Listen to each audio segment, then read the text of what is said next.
ఇలా దోశ పిండి పోసి ఇలా ఇలా దేశం పేడ మీద నైట్ కదా ఏంటి చపాతీ దోశలా? చపాతీ బదులు ఇది చపాతీ కావాలంటే నేను దోశ చేస్తున్నా చూడండి ఫ్రెండ్స్. మా ఇంట్లో దోశలు ఇలాగే చేస్తాం.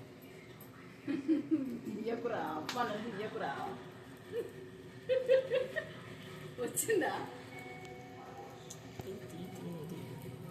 కొంచెం ఇది బాగా రెడ్డిష్ రావాలి. ఇలా కొంచెం వస్తే ఉడికినట్టు అనిపిస్తుంది అన్నమాట. ఇది ఇప్పుడు ఉడకలేదు. ఆల్రెడీ ఇదే ఎదుగుతుంది అన్నమాట.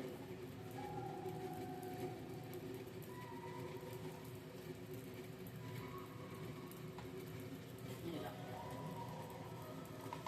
ఇలా దాని కింద నుంచి ఇలా ఇలా అనేసి ఇలా దోశ రెడీ. దోశ రెడీ.